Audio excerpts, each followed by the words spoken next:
आज से आपकी क्लास चालू हो चुकी है, जिसमें हम आपको क्लास 10th की जो एनसीईआरटी बुक है उसको पढ़ाएंगे। एक तरफ से पूरी किताब को समाप्त करा देंगे, एक एक क्वेश्चन को बहुत ही अच्छे तरीके से आपको समझाएंगे। तो आज जो हम लेके आए हैं वो हमारा चैप्टर का नाम है वास्तविक संख्याएं, प्रश्नावली 1.1 का क्वेश्चन नंबर हमारा 1 है। तो चलिए इस क्वेश्चन को बहुत ही अच्छे तरीके से पढ़ते हैं और फिर आपको एक एक स्टेप को समझाते हैं। तो यहाँ पर हमसे कह रहा है प्रश्न नंबर 1, निम्नलिखित संख्याओं को अभाज्य गुणनखंडों के गुणनखंड के रूप में व्यक्त कीजिए। हमको क्या करना है, अभाज्य गुणनखंडों के गुणनखंड के रूप में व्यक्त करना है। तो इसमें सवाल जो दिए हुए हैं बच्चों 5 दिए हुए हैं, पांचों सवालों को हम बहुत ही अच्छे तरीके से लगाएंगे। तो चलिए प्रश्न नंबर हम 1 को हल करते हैं। प्रश्न नंबर 1, 140। देखो 140 दिया हुआ है, हमें क्या करना पड़ेगा, इस 140 का एलसीएम निकालो। सबसे पहले 140 का एलसीएम तो कैसे निकालते हैं, देखो यहाँ पे सबसे पहले से हम 2 से काटेंगे, 2 से काटेंगे तो यहाँ 70 हो जाएगा, फिर 2 से काटेंगे तो ये 35 हो जाएगा, फिर इसे हम 5 से काटेंगे, 5 सत्ते 35, फिर ये 7 से कट जाएगा। तो हमारे 140 के जो गुणनखंड निकल के आए वो 2 गुणे 2 गुणे 5 गुणे 7 निकल के आए। तो इन्हीं को हम लिख देंगे यहाँ पर 140 के अभाज्य गुणन, क्या लिखेंगे, अभाज्य गुणनखंड, गुणनखंड कितने बेटा हो जाएंगे ये, देखो 2 है, पहले 2 लिख लिया, फिर 2 दिया हुआ 2 लिख दिया, फिर 5 दिया 5 लिख दिया, फिर 7 है 7 लिख दिया। अब देखो इसको घात के रूप में हम लिख देंगे, 2 गुणे 2 2 बार है तो इसे हम लिख लेंगे 2 पे घात 2 गुणे 5 गुणे 7। ये हमारा बेटा क्या हो गया, आंसर हो गया।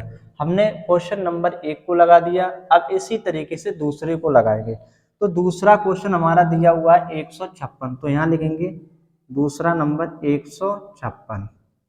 ठीक है, तो हमें सबसे पहले क्या करना पड़ेगा, 156 के 156 के गुणन निकालने पड़ेंगे। तो हमें क्या करना पड़ेगा, एलसीएम लेना पड़ेगा।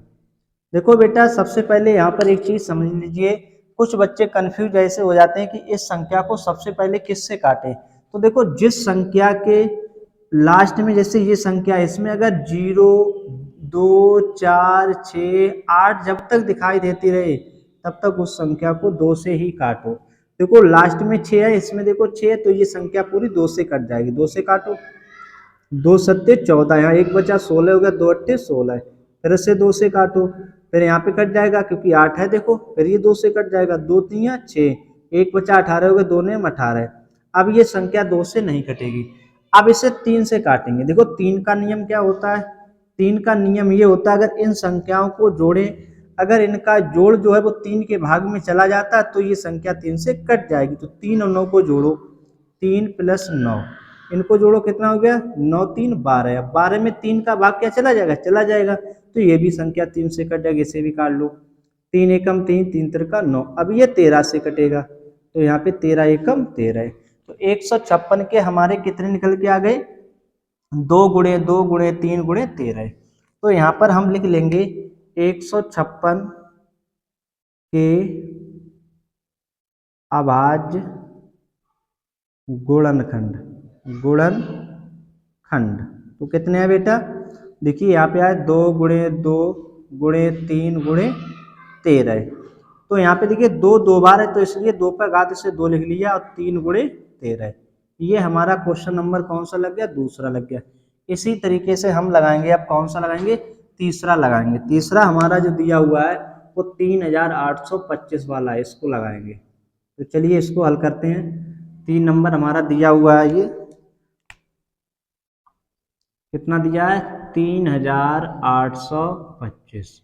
अब यहाँ पे हमें सबसे पहले क्या करना पड़ेगा, इसका भी एलसीएम निकालना पड़ेगा। जिस तरीके से इनके एलसीएम निकाले उसी तरीके से इसका भी एलसीएम निकालना पड़ेगा।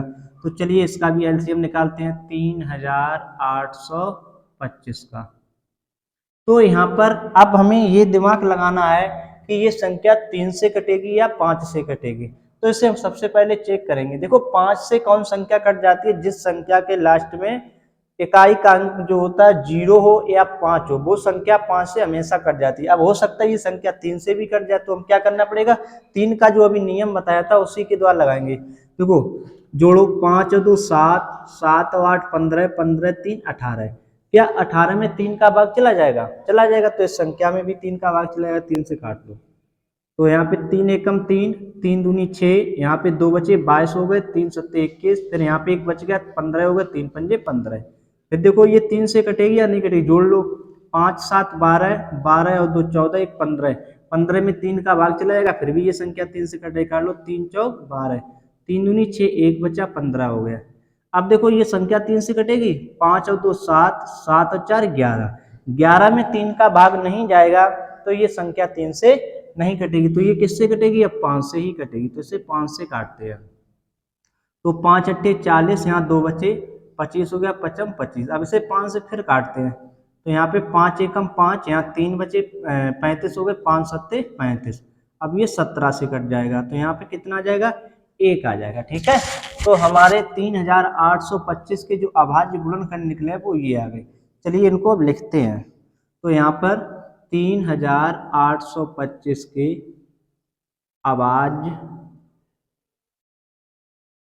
गुणनखंड कितने हैं बेटा? यहाँ पे जो आए हुए हैं वो 3 गुणे 3 गुणे 5 गुणे 5 गुणे 17। तो ये देखो 3 गुणे 3 दो बार, तो इसे 3 घात 2 लिख लेंगे। 5 गुणे 5 दो बार, तो इसे 5 गुणे 2 लिख लेंगे, गुणे 17। ये हमारा आंसर आ गया। आपको बच्चों ये समझ में आया होगा क्वेश्चन? अगर समझ में आया तो कमेंट बॉक्स में यस सर अवश्य लिख दे। अब हम देखते हैं प्रश्न नंबर चौथा। प्रश्न नंबर चौथा हमारा क्या कह रहा है? 5005 है। कितना है? 5005 है। तो यहाँ पे लिख लेंगे 5005। अब देखो 5005 है, इसका भी हमें इसी तरीके से एलसीएम निकालना पड़ेगा। तो चलिए इसका भी हम एलसीएम निकालते हैं 5005 का। तो देखो ये संख्या सबसे पहले देखते हैं, क्या 3 से कट जाएगी? 5 और 5 को जोड़ो कितना होता है? 10 होता है। क्या 10 में 3 का भाग चला जाएगा? नहीं जाएगा। तो ये संख्या 3 से नहीं कटेगी, तो इसे हम किससे काटेंगे? 5 से। तो 5 से काटते हैं। जब 5 से काटेंगे, 5 एकम 5, यहाँ 2 जीरो जीरो हो गए, 5 एकम 5। अब ये संख्या 5 से नहीं कटेगी। अब इसे हम 7 से देखते हैं। तो देखते हैं 7 एकम 7, यहाँ 3 बचे 30 हो गए, 7 चौक 28, यहाँ 2 ये कट जाएगी 7 से। तो इसे हम 7 से काटेंगे। तो 7 एकम 7, यहाँ 3 बचे 30 हो गया, 7 चौक 28, यहाँ 2 बचे 21 हो गए, 7 ये 21।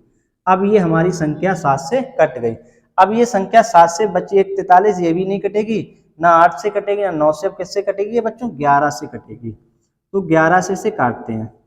तो यहाँ पर 4 3 7, 7 एक 8। अब 11 से काटते हैं। 11 एकम 11, यहाँ पे 3 बचे, 11 3 33 हो जाएगा। अब ये 13 आ गया, 13 जो है 13 से ही कटेगा। तो यहाँ पर हमारे जो 5005 के अभाज्य गुणनखंड निकल के आए हैं वो 5 गुणे 7 गुणे 11 गुणे 13 है। इनको लिख लेते हैं। तो यहाँ लिखेंगे 5005 के अभाज्य गुणनखंड कितने आए? यहाँ पर 5 गुणे 7 गुणे 11 गुणे 13। तो हमारे हो जाएंगे ये 5 गुणे 7 गुणे 11 गुणे 13। यही हमारा क्या हो गया? आंसर हो गया। इसमें कोई भी संख्या समान नहीं है। जब संख्या समान नहीं है तो इसको ऐसे ही लिख देते हैं, घात के रूप में नहीं लिखते हैं। अब हम सवाल नंबर जो हमारा बचा हुआ है 5वां, इसको देखते हैं। हमारा क्वेश्चन नंबर 5वां 7429। चलिए इसको लगाते हैं इसी तरीके से। तो 5 नंबर जो दिया हुआ है इसको लगाते हैं 7429। तो इसी तरीके से इसका भी हमें क्या निकालना पड़ेगा? एलसीएम निकालना पड़ेगा। ठीक है, तो सबसे जैसे हमने इसका एलसीएम निकाला, इसका निकाला और इसका इस तरीके एलसीएम निकाला, ऐसे इसका भी निकालना पड़ेगा। तो चलिए निकालते हैं 7429 का निकालते हैं।